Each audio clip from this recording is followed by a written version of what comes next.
शंकर ने इस विषय में पार्वती से कहा कि हे देवी, इसमें आश्चर्य करने की बात नहीं है। जब कथा सुना रहे थे भगवान के अवतार की, तो उन्होंने उस प्रसंग में कहा, नारद साप दीन एक बारा, कल्प एक तही लगी अवतारा। कहा भगवान का अवतार एक बार हुआ नारद के श्राप से। अब भगवती गिरिजा के तो नारद गुरु हैं, गुरुदेव ने श्राप दे दिया। गिरिजा चकित भई सुनिबानी, नारद विष्णु भक्त पुनि ज्ञानी। अरे नारद तो महाज्ञानी हैं, विष्णु के भक्त हैं। अपने गुरुदेव के विषय में ऐसी बात सुनकर के शर्म तो आई जाती है। अब पार्वती ने पूछा कि भला प्रभु आप यह बताओ कि कारण कौन साप मुनि दीना, का अपराध धर्मापति कीना। क्योंकि मेरे गुरुदेव बिना अपराध के कोई श्राप तो दे नहीं सकते, और भगवान श्रीमन नारायण कोई अपराध कर नहीं सकते। ये तो बड़ी अजीब बात आपने बता दी। अब बताओ उन्होंने श्राप क्यों दिया? तो वहां पर भगवान शंकर ने क्या कहा जानते हो? भगवान शंकर ने कहा कि देवी ये बात याद रखो,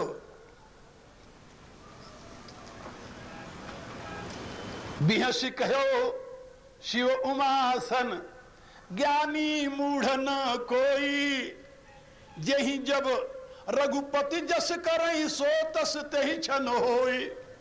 कहा ये तो प्रभु की कृपा, प्रभु की इच्छा, प्रभु की प्रेरणा।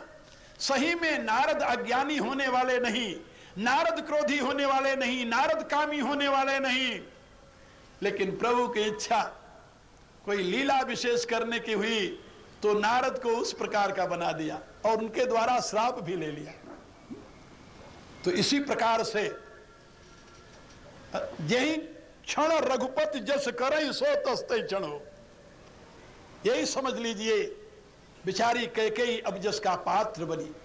और इस रहस्य को महात्मा वशिष्ठ भली प्रकार जानते हैं, इसलिए भरत जी से कहा, सुनऊ भरत भाभी प्रबल, बिलखि कहऊ मुनिनाथ, हाँ निलाभ जीवन मरण जस अप जस विधि हाथ, अस विचारी जन कीजिए कोहू, बादी ही काहू न देइए दोषु।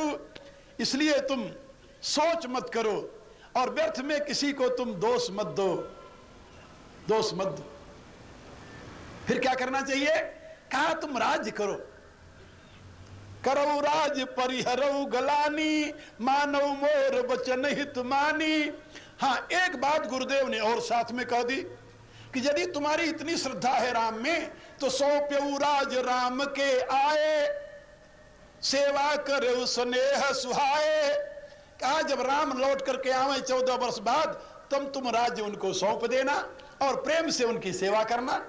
जब ये कहा तुरंत मंत्री महोदय बोल पड़े, क्योंकि जब तक धर्म की बात, शिक्षा की बात थी, तब तक मंत्री चुप रहे, और जब नीति की बात आ गई तो मंत्री से सहा नहीं गया, तुरंत उठ करके खड़े हो गए। लेकिन वशिष्ठ का विरोध करने का तो साहस किसी में नहीं।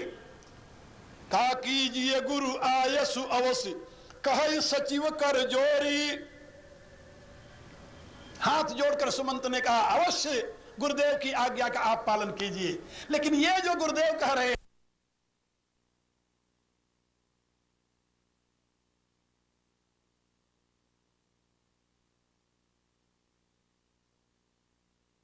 तो जस तब करब बहोरी, जब राम आएंगे उस समय जैसी स्थिति होगी तब देखा जाएगा।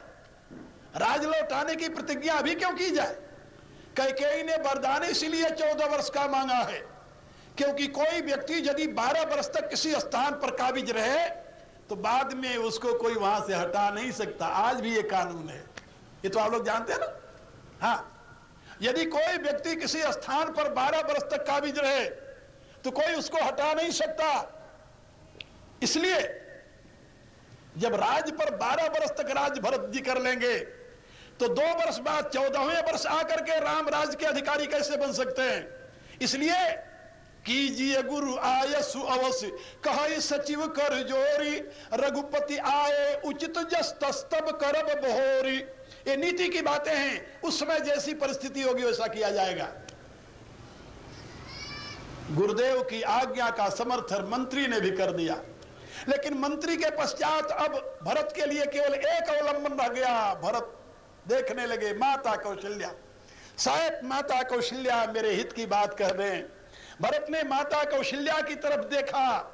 माता कौशल्या इस समय शोक में मग्न है और उसके हृदय में यह भी बात है कि कहीं मैं सत्य बात कहूं भरत से तो लोग ये कहेंगे कि एक सौत ने तो अपने सौत के लड़के को वन भेज दिया था, लेकिन कौशल्या ने ही कौन बड़ा अच्छा किया, उसने तो धर्म का आड़ लेकर के भरत को बहका दिया, राज छोड़ने के लिए राजी कर दिया। कौशल्या ने कहा कि नहीं, ऐसी गलती मैं नहीं करूंगी। इसलिए राम मातु धरि धीरज कही, पूत पथ्य गुरु आयसु अहि। धैर्य धर करके कौशल्या ने कहा कि हे पुत्र, गुरु की आज्ञा तुम्हारे लिए पथ्य है, सो आदरिय करिय हित मानी, तजिय विषाद काल गति जानी। तुम गुरु की आज्ञा का पालन करो, विषाद का त्याग कर दो, ये काल की गति है, इसमें किसी का कोई दोष नहीं है। जब कौशल्या ने भी राज करने की सलाह दे दी और बड़ी कोमल वाणी में तुलसीदास लिखते हैं, किसानी सरल रस मातुबानी, सुनि भरत व्याकुल भय। क्योंकि अब कोई अवलंबन नहीं रहा। अपनी मां ने कहा राज्य करो, पिता ने कहा राज्य करो, गुरु ने कहा राज्य करो, मंत्री कहता है राज्य करो, और माता कौशल्या भी कह रही राज्य करो। अरे कोई तो हित की बात बताने वाला होता। जब कोई हित की बात बताने वाला नहीं है तो उस अवस्था में भरत को कौन सा रास्ता अपनाना चाहिए? कौन सा रास्ता अपनाना चाहिए? गद्दी पर बैठ जाना चाहिए? है? क्या राय आप लोगों की? धर्म तो यही कहता है कि जहां सारे के सारे विद्वान एक मत हो करके, वहां कोई विरोध करने वाला नहीं था, सर्वसम्मति से भरत राजा चुने जा रहे थे, तो उसमें भरत को राज्य स्वीकार कर लेना चाहिए क्या? आप लोग तो यही कहोगे ना, ये परिपाटी थी कि हाँ, लेकिन मैं कहूंगा ना। ना क्यों कहूंगा? कहा ये तो कल बताऊंगा, आज समय बहुत हो गया। अब प्रार्थना कर लीजिए। ओम भूर्भुवः स्वः तत्सवितुर्वरेण्यं भर्गो देवस्य धीमहि धियो यो नः प्रचोदयात्। सर्वे भवन्तु सुखिनः, सर्वे सन्तु निरामयाः, सर्वे भद्राणि पश्यन्तु, मां कश्चित् दुःख भाग् भवेत्। ओम पूर्णमदः पूर्णमिदं पूर्णात् पूर्णमुदच्यते पूर्णस्य पूर्णमादाय पूर्णमेवावशिष्यते। ओम शांति शांति शांति। आप लोग घबराना नहीं।